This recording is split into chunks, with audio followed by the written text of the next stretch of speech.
আপনারা যারা সুন্নি আছেন, আপনাদের কাছে কি আমার দাবি আছে না? হ্যাঁ সুন্নি ভাইরা, দাবি আছে না?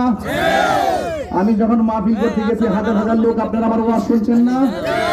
আমি কোরআন সুন্নাহর আলোকে আলোচনা করি নাই?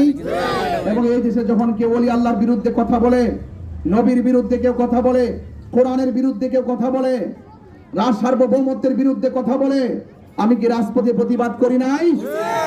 সেই জন্য আপনারা, আমি দায়িত্বহীন কণ্ঠে বলতে পারি, আমি আপনাদের পরীক্ষিত সন্তান, আমি আপনাদের একজন পরীক্ষিত যোদ্ধা হিসাবে আমি আপনাদের কাছে দাবি করতে পারি। কারণ আমার নীতি নৈতিকতা আদর্শ, আমার জবান, আমার চলাফেরা, আমার চরিত্র, আমার চলাফেরার ধরন সব আপনাদের জানা। আমি কি 22 বছর ধরে যে চুনারঘাটে আমি আসি, আজ পর্যন্ত আপনাদের মনে কষ্ট দিয়ে কথা বলেছি? আজ পর্যন্ত কোন সুন্নিদের মনে আঘাত দিয়েছি? বরং সুন্নিয়ত যখন বিভিন্ন দ্বিধায় বিভক্ত ছিল, আমি ডোর টু ডোর, খানকা টু খানকা, দরবার টু দরবার, প্রত্যেক পীরের দরবারে দরবার আমি গিয়েছি। এবং সারা বাংলাদেশের এই বর্তমান বাংলাদেশের যে ক্রাইসিস মুহূর্তটা তৈরি ছিল, অনেক অপশক্তি যখন আমাদেরকে একদম নিশ্চিহ্ন করে দেওয়ার জন্য ষড়যন্ত্রের ছক আঁকছিল, ঠিক ওই মুহূর্তে আমি খানকায় বসে না থেকে সারা বাংলাদেশ ঘুরে ঘুরে পীর মাশায়েখকে ঐক্যবদ্ধ করার জন্য আমি কাজ করেছি। এবং এখন আমরা সবাই ঐক্যবদ্ধ।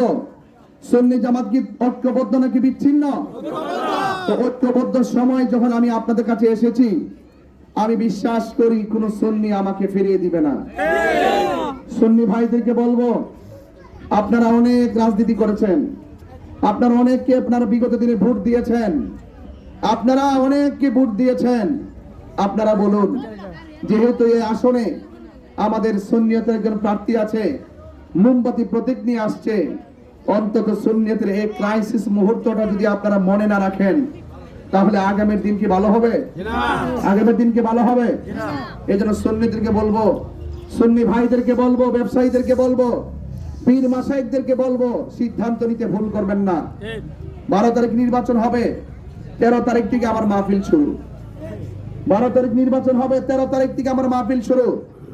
2028 সাল পর্যন্ত আমার মাহফিল লেখা। আল্লাহ যদি বাঁচিয়ে রাখে আমি মাহফিলগুলো করব।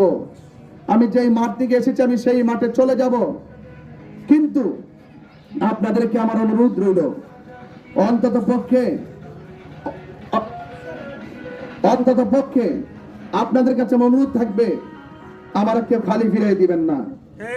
আমি আপনাদের অনেক এমপি মন্ত্রী বাংলাদেশের সর্বোচ্চ জায়গা পর্যন্ত আমাকে অনেক সম্মান করে, অনেক ইজ্জত করে। এরপর আমি যখন দেখেছি দেশের সার্বভৌমত্ব নিয়ে ষড়যন্ত্র চলছে, ধর্ম নিয়ে ষড়যন্ত্র চলছে, আমার ভাই রইসউদ্দিনকে প্রকাশ্য নির্মম ভাবে হত্যা করেছে, আমি যখন দেখেছি যে আমার সুন্নি ভাই রইসউদ্দিনকে তার নির্মম ভাবে হত্যা করছে এবং সে পানি চেয়েছিল মৃত্যুর আগ পর্যন্ত, আগ মুহূর্তে তাকে পানি পর্যন্ত দেওয়া হয় নাই, প্রকাশ্য হত্যা করার পরে আমরা তাড়াতাড়ি অনেক প্রতিবাদ করেছি, একটা প্রতিবাদ তাদের আমলে নেওয়া হয় নাই। তার বিচার তারা যাকে হত্যা করেছে, আসামিরা দিব্যি ঘুরে বেড়াচ্ছে, অথচ তাদের আসামিদেরকে ধরা হচ্ছে না। তাই আমার রইসউদ্দিন ভাইকে যারা হত্যা করেছে, আমি মনে করেছি আল্লামা শহীদ ফারুকীকে যারা হত্যা করেছে, এই দেশের মাজার যারা ভেঙেছে, এই দেশের এক হিন্দু ভাইকে মেরে গাছের মতো ঝুলিয়ে আগুন দিয়ে পুড়িয়ে দেওয়া হয়েছে, আমি মনে করেছি দেশ দেউলিয়ার পথে চলে যাচ্ছে, দেশকে বাঁচাতে হবে, দেশের মানুষকে বাঁচাতে হবে, দেশের ধর্মকে বাঁচাতে হবে, রইসউদ্দিনের বিচারকে ত্বরান্বিত করতে হবে। যারা হত্যা করেছে, মাজার ভেঙেছে, তাদেরকে শাস্তির আওতায় আনতে হবে। কথা বলেন।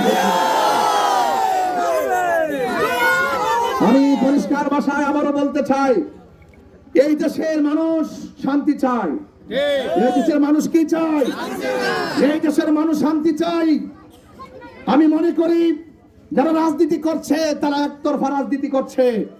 যখন সে ক্ষমতায় আসে মনে করে আমাকে যারা ভোট দিয়ে আমাকে এমপি বানাইছে, ওরা মনে করে যারা আমাকে বানাইছে আমার দলের যারা আছে তারাই এই দেশের নাগরিক, আর বাকিগুলো সব বাদ মামলা হামলা দিয়ে সন্তান থেকে বিচ্ছিন্ন করা, স্ত্রী থেকে স্বামীকে বিচ্ছিন্ন করা, এইভাবে মামলা হামলা দিয়ে প্রতিটা ঘর যারা বিপক্ষে আছেন তাদের ঘর থেকে অন্ধকার। কথা বলেন ঠিক না?